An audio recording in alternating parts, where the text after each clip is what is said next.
Hi friends, ఎలా ఉన్నారు? నేను మీ సందీప్ రుద్రాక్షల.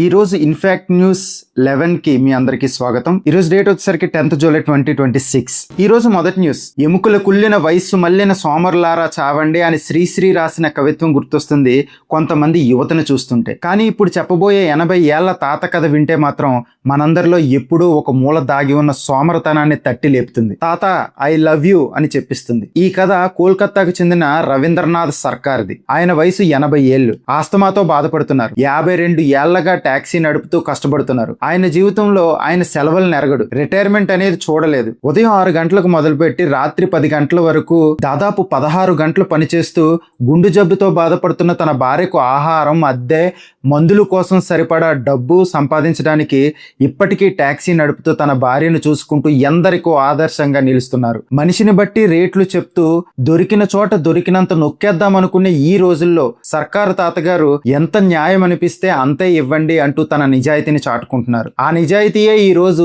ఈ కథను మీ దాకా తీసుకొచ్చింది. తాతగారి కథ మిమ్మల్ని ఇన్స్పైర్ చేస్తుంటే కామెంట్స్ లో ఐ లవ్ యూ తాత అని కామెంట్ చేయండి. సెకండ్ న్యూస్ వచ్చేసరికి పోలీసులు కాళ్ళు మొక్కిన సిజేపీ ఫౌండర్ అభిజిత్ డిప్కే. ఎందుకంటే ఈ దేశంలో శాంతియుత నిరసన తెలియజేయడానికి ఎన్నో ఆంక్షలు, రాజ్యం పెట్టే ఇబ్బందులు ఎదుర్కోవాలి. అసలు ఏం జరిగిందంటే నీట్ పేపర్ లీక్స్ కు బాధ్యత వహిస్తూ కేంద్ర విద్యాశాఖ మంత్రి ధర్మేంద్ర ప్రధాన్ ను తన పదవికి రాజీనామా చేయాలి అనే డిమాండ్ తో చాలా మంది విద్యార్థులు, యువత ఢిల్లీ జంతర్ మంతర్ వేదికగా చేస్తున్న నిరాహార దీక్ష గురించి తెలిసిందే. ఎండైనా వానైనా లెక్క చేయకుండా చేస్తున్న ఈ నిరసనను ప్రభుత్వం కనీసం పట్టించుకున్న పాపన పోలేదు. ఇలా కొనసాగుతున్న నిరాహార దీక్షలో పాల్గొన్న వారి కోసం తాత్కాలిక ఆశ్రయాలను ఏర్పాటు చేయకుండా ఢిల్లీ పోలీసులు విద్యార్థులను అడ్డుకున్నారని, టార్పలిన్ షీట్లను పట్టుకున్న విద్యార్థులతో దురుసుగా ప్రవర్తించారని కాక్రోచ్ జనతా పార్టీ సిజేపీ అధినేత అభిజిత్ డిప్కే ఆరోపించారు. నిరసన ప్రదేశాల్లో టార్పలిన్ తీసుకురావడానికి ప్రయత్నించిన మహిళా విద్యార్థులను పురుష పోలీసు సిబ్బంది తోసేశారని డిప్కే ఆరోపించారు. గత 3 రోజులుగా మా బృందం టెంట్లు వేసుకోవడానికి పోలీసు అనుమతి కోసం ఎదురు చూస్తుంది. రాత్రంతా వర్షం కురవడంతో నిరాహార దీక్ష చేస్తున్న వారు నిద్రపోలేకపోయారు. వారి సామాన్లు పూర్తిగా తడిసిపోయింది. టార్పెలిన్ ను లోపలికి తీసుకువెళ్లడానికి పోలీసు అనుమతి ఇస్తారేమోనని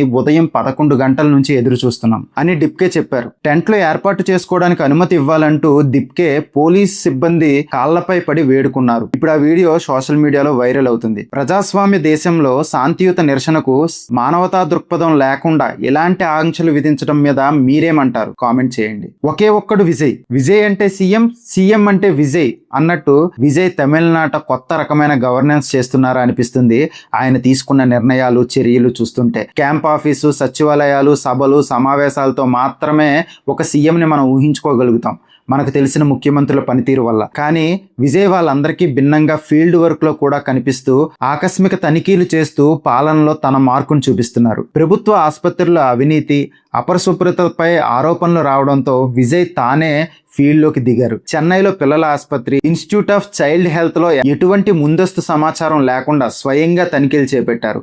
అక్కడ సౌకర్యాలను పరిశీలించారు. పిల్లలకు అందిస్తున్న ఆరోగ్యం, సంరక్షణ సేవలపై డాక్టర్లను, అక్కడ సిబ్బందిని అడిగి ఆరా తీశారు. శిశువులను ఎత్తుకుని బాలింతలతో మాట్లాడి వారి సమస్యలను తెలుసుకున్నారు. ఇలా ఏదో ఒక రకంగా కొత్త రకమైన పాలనతో తరచూ వార్తల్లో నిలుస్తున్నారు విజయ్. ఆయన పాలన ఇలాగే కొనసాగి ఒక నాయకుడిలా ఉండి ప్రజలతో రాజకీయాలు చేయని ముఖ్యమంత్రిగా మిగిలిపోవాలని కోరుకుంటున్నాను. మీరేమంటారు? కామెంట్ చేయండి. భారతదేశపు మొట్టమొదటి హైడ్రోజన్ రైలు. డీజిల్ లేదు, పొగ లేదు, కాలుష్యం లేదు. అయినా గంటకు 120 కిలోమీటర్ల వేగంతో దూసుకెళ్లే రైలు. ఇది సైన్స్ ఫిక్షన్ కాదు. భారతదేశంలో మొదటి హైడ్రోజన్ రైలు. జూలై 17న ఈ రైలు ప్రారంభం కానుంది. భారత రైల్వే దేశంలోనే మొట్టమొదటి స్వదేశీ hydrogen fuel cell passenger train ప్రారంభించడానికి సిద్ధమైంది. ఈ రైలును హర్యానాలోని జింద్ రైల్వే స్టేషన్ నుంచి ప్రారంభించే అవకాశం ఉంది. జింద్, సోనీపట్ మార్గాల్లో నార్థర్న్ రైల్వే పరిధిలో ప్రయాణించనుంది. ఇప్పుడు ఒక సందేహం రావచ్చు, అసలు హైడ్రోజన్ తో రైలు ఎలా నడుస్తుంది అని. ఈ రైల్లో హైడ్రోజన్ గ్యాస్ ను ఫ్యూయల్ సెల్స్ లో ఆక్సిజన్ తో కలిపి విద్యుత్తుని ఉత్పత్తి చేస్తారు. ఆ విద్యుత్తుతోనే మోటార్లు పనిచేస్తాయి. అంటే డీజిల్ ఇంజిన్ అవసరం ఉండదు. ఇక్కడ ఇంట్రెస్టింగ్ విషయం ఏంటంటే ఈ విధానంలో బయటకు వచ్చేది పొగ కాదు, కేవలం నీటి ఆవిరి మాత్రమే. అందుకే దీనిని ప్రపంచంలో అత్యంత పర్యావరణ హిత రవాణా సాంకేతికతల్లో ఒకటిగా భావిస్తున్నారు. ఈ రైలు మాక్సిమం గంటకు 120 కిలోమీటర్ల వేగంతో ప్రయాణించగలదు. ఒకసారి దాదాపు 2500 మంది ప్రయాణికులు ప్రయాణించేలా రూపొందించారు. ఆటోమేటిక్ డోర్లు, ఏసీ కోచ్లు, పబ్లిక్ అనౌన్స్మెంట్ సిస్టమ్స్, అధునాతన భద్రతా వ్యవస్థలు కూడా ఇందులో ఉంటాయి. చాలా మంది అడిగే ప్రశ్న, టికెట్ ధర పెరుగుతుందా? ప్రస్తుతం అందుబాటులో ఉన్న సమాచారం ప్రకారం ఈ రైలుకు ప్రత్యేకంగా అధిక ఛార్జీలు ప్రకటించలేదు.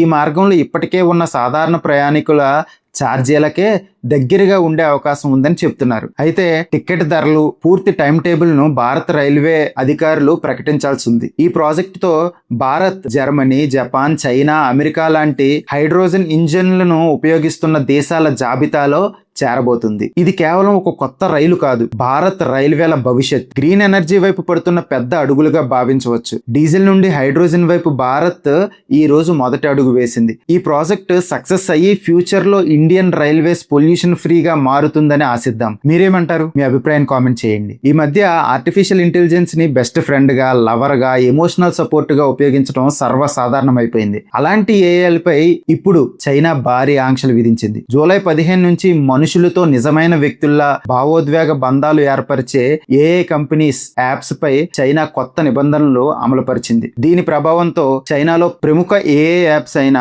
డోబయో మరియు క్విన్ తమ ఏఐ కంపెనీస్ ఫీచర్స్ ను నిలిపివేస్తున్నాయి. ఎందుకంటే ప్రజలు ఏఐతో అతిగా భావోద్వేగంగా కనెక్ట్ అయిపోతున్నారని, అది మానసిక ఆరోగ్యానికి ప్రమాదకరమని చైనా ప్రభుత్వం భావిస్తుంది. కొత్త నిబంధనల ప్రకారం ఏఐ తాను మనిషిని కాదని స్పష్టం చేయాలి. చిన్నపిల్లలకు ఏఐ పర్సనల్ లవర్ గా లేదా పార్ట్నర్ గా ఉండకూడదు.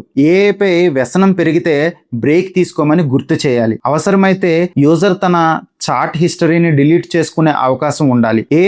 మన జీవితాన్ని సులభం చేయాలా లేక మన జీవితాన్నే ఆక్రమించాలా అన్న ప్రశ్నకు చైనా తన సమాధానం చెప్పేసింది. మరి మీ అభిప్రాయం ఏంటి? ఏఐతో ఎమోషనల్ రిలేషన్షిప్లు ప్రమాదకరమా?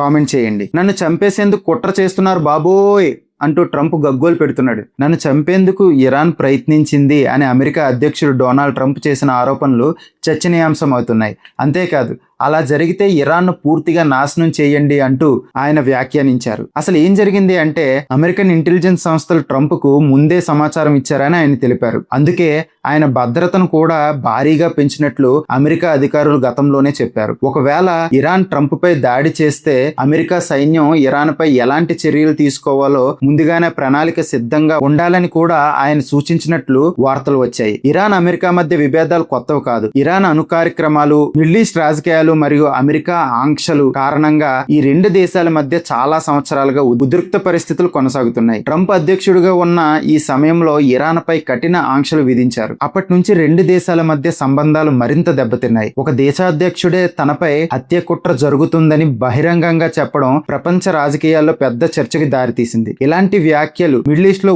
ఉద్రిక్తతలను మరింత పెంచే అవకాశం ఉందని విశ్లేషకులు భావిస్తున్నారు. అయితే ట్రంప్ చేసిన ఆరోపణలపై ఇరాన్ అధికారికంగా ఎలా స్పందిస్తుంది అన్నది కూడా ఇప్పుడు ఆసక్తికరంగా మారింది. ఇరాన్ ట్రంప్ పై హత్యాయత్నం చేసి తమ దేశం మొత్తాన్ని ఆత్మహత్య చేసుకునే పరిస్థితుల్లో పడేస్తారని అనుకోవట్లేదు. ఎందుకంటే ఇరాన్ కి తెలుసు అమెరికా ఎంత బలమైన శక్తి అనేది. కానీ ఇక్కడ ఒక సమస్య ఉంది. ఇరాన్ మద్దతుదారులు ఏదైనా దాడికి ప్రయత్నించే అవకాశాలు ఉన్నాయి. చూద్దాం ఈ చిలుకుతున్న గాలివాన ఎన్ని దేశాలను తినేస్తుందో అని. మీరేమంటారు? కామెంట్ చేయండి. ఒక్కసారి ఊహించండి, అడవులో ఉన్న, కొండల మధ్య ఉన్న, సముద్రాల్లో ఉన్న, అక్కడ మొబైల్ టవర్స్ లేకపోయినా మీ ఫోన్ లో కాల్ చేయగలిగితే భలే ఉంది కదా. అదే ఇప్పుడు నిజం కాబోతుంది. బిఎస్ఎన్ఎల్ భారత్ లో కొత్త శాటిలైట్ ఫోన్ సేవలను ప్రారంభించింది. ఈ ఫోన్ ప్రత్యేకత ఏంటంటే ఇది సాధారణ మొబైల్ టవర్స్ పై ఆధారపడదు. భూమి చుట్టూ తిరిగే శాటిలైట్ల ద్వారా నేరుగా కాంటాక్ట్ అవుతుంది. అందుకే నెట్వర్క్ లేని ప్రాంతాల్లో కూడా కాల్స్ చేయడానికి వీలుంటుంది. ఈ సేవ ముఖ్యంగా రక్షణ దళాలు, విపత్తు నిర్వహణ బృందాలు, షిప్పింగ్ కంపెనీలు,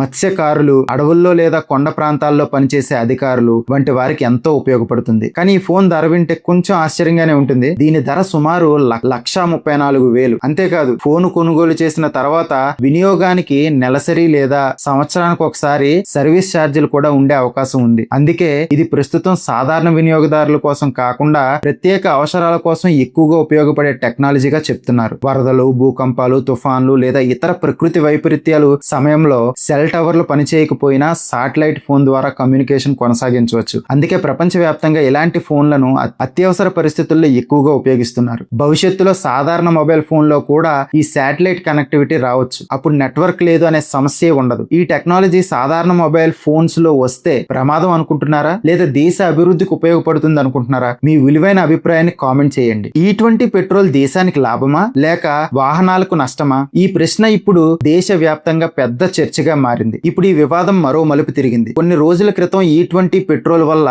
వాహనాలు దెబ్బతింటున్నాయని వస్తున్న ఆరోపణలపై కేంద్ర మంత్రి నితిన్ గడ్కరీ స్పందించారు. E20 వల్ల వాహనం దెబ్బతిన్న ఒక్క వ్యక్తినైనా నా ముందుకు తీసుకురండి అని ఆయన సవాల్ విసిరారు. దానికి స్పందించిన రాజకీయ విశ్లేషకుడు తెహసాన్ పూనావాలా ఒక్కరు కాదు ఇలాంటి 6గురిని తీసుకొస్తాను అని ప్రకటించారు. కానీ కొన్ని కండిషన్స్ పెట్టారు. ఆ సమావేశం మీడియా సమక్షంలో జరగాలి, అంతేకాదు దేశమంతా చూసేలా లైవ్ స్ట్రీమ్ చేయాలి అని డిమాండ్ చేశారు. ఈ వివాదానికి కారణం కొంతమంది వాహనదారులు E20 పెట్రోల్ వాడిన తర్వాత మైలేజ్ తగ్గుతుందని, కొన్ని పాత వాహనాల్లో పనితీరు మారిందని సోషల్ మీడియాలో పోస్టులు చేయడం. మరోవైపు కేంద్ర ప్రభుత్వం మాత్రం E20 వల్ల చమురు దిగుమతులు తగ్గుతాయని, కాలుష్యం తగ్గుతుందని, రైతులకు కూడా ప్రయోజనం ఉంటుందని చెబుతున్నారు. ఇప్పుడు అందరి దృష్టి గడ్కరీ ఈ లైవ్ డిబేట్ ని అంగీకరిస్తారా, పూనావాలా తీసుకొస్తున్న ఆ వాహనదారులు నిజంగానే తమ సమస్యలను నిరూపిస్తారా అనే అంశాలపై ఉంది. ఈ చర్చ E20 పెట్రోల్ పై ప్రజల్లో ఉన్న సందేహాలకు సమాధానం ఇస్తుందా లేక వివాదాన్ని మరింత పెంచుతుందా అనేది చూడాలి. నాకైతే